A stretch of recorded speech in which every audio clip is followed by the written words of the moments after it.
National Senator Bridget McKenzie. Bridget, you would have just seen some of that polling this morning. It is kind of mixed news, but do you take much heart in that? Do you think the nuclear proposal can get you over the line at the next election?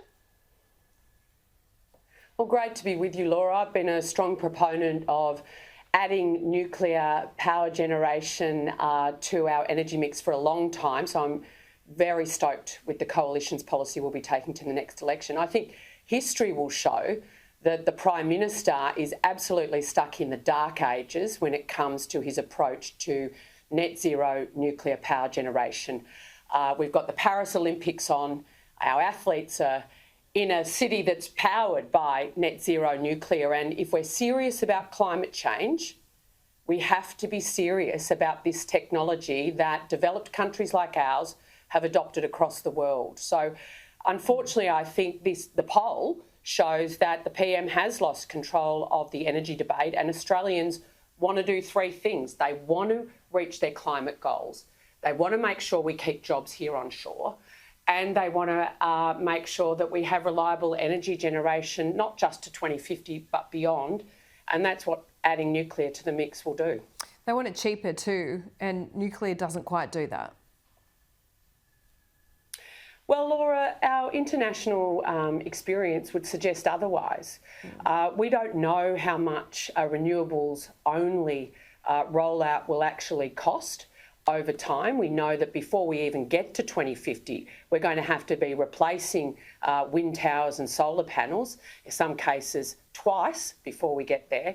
And we don't know how that cleanup is going to be paid for either. So there's a lot of missing costings in the government's plan. We think renewables are a key plank of getting to net zero by 2050, but they just cannot deliver the reliability. And we're seeing that play out right now in the fragility of our electricity grid as we speak. So we're serious about having a credible path, and I think Australians know that.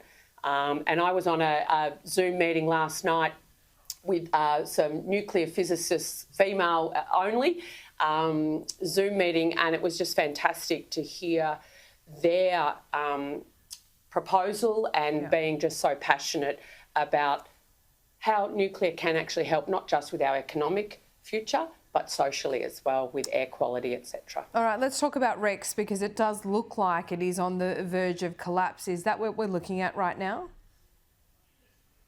Well, we don't know, Laura. There's obviously concerns. They've called in Deloitte's, so they'll be making announcements over the next EY, over the next 24 hours. We just cannot allow Rex to fail.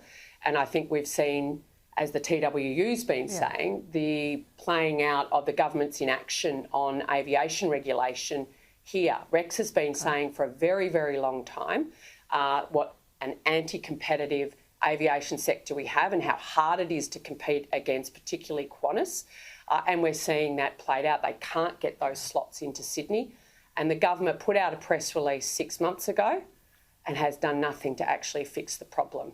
So, you know, for Anthony Albanese's Bridget, government... your instinct, given the side of politics you're on, is to leave this to the market, but that has never been the case in the aviation sector in Australia. There does need to be intervention. So when you're talking about intervention here, you're talking about taxpayer funds to prop up Rex. Is that what you want to see this government do?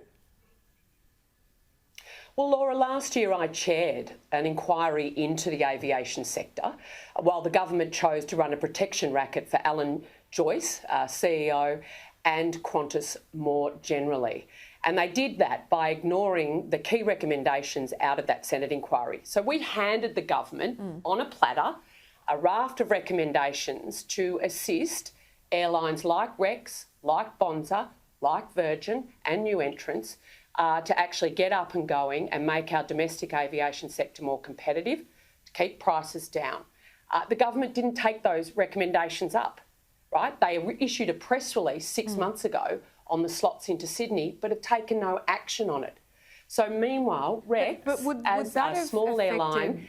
Would that have affected Rex materially? Or they're losing $1 million a day, a week apparently.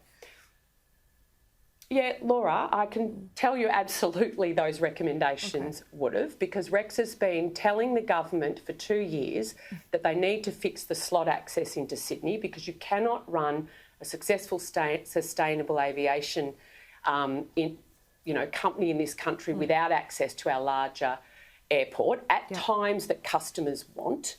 And the government did nothing. Now, when you look at the cancellation and delay data, Rex tops the pops, much better than Qantas.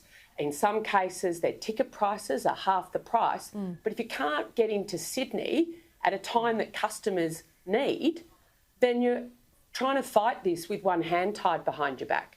So the government should have acted 6 months ago. They're sitting on their hands saying now, we hope it all works out. Well, get off your backsides and actually do something. Okay, so what should they do now? I get that they should have done something 6 months ago on the slot issue, but if Rex is on its knees as it is now, this is going to have a massive impact on regional towns. So do they need a bailout? Well, the government needs to have a plan to make sure that at least be an option. Well, Laura, the government needs to make sure they have a plan. I'm not confident, given what we read in The Guardian today, that the government does have a plan for Rex. They knew 10 days before Bonza collapsed and did nothing. They sat on their hands. And you know why? Because it suits Qantas for that to happen. And every single time that there's an opportunity to stand up against Qantas in the aviation sector, this government picks the bully boy rather than the new competitors and the Australian travelling public. And they've got to turn that around. They've got to have a plan to actually get... We do have to be a little bit careful here, don't we? Because Qantas does service a lot of these regional towns as well, and that competitive nature with Rex is important. Laura, I can tell you that Rex, as the sole operator on routes such as Melbourne straight into Merimbula or Adelaide to Broken Hill that Qantas and Virgin didn't want to service, they've been doing that as sole operator for a long time. As soon as Rex said they were going to compete with Qantas on the very, very lucrative Melbourne-Sydney route, all of a sudden Qantas is flying those routes and losing money on them just to put Rex under financial pressure. This is the behaviour of this airline, and this is what happens when you've got a very monopolised, power base, which Qantas does in our aviation sector, and the government's done nothing to do it. They were given the recommendations and didn't act. So I don't want to see Catherine King and Anthony Albanese wringing their hands saying, gee, I hope it all works out. They're responsible for this. They've got the levers at hand, and we need action, not, platitudes. All right, we'll hear from him in the not too distant future. He'll be holding a media conference in Sydney, so there'll be a few questions there. Bridget, thanks so much for your time as always. Thanks, Laura.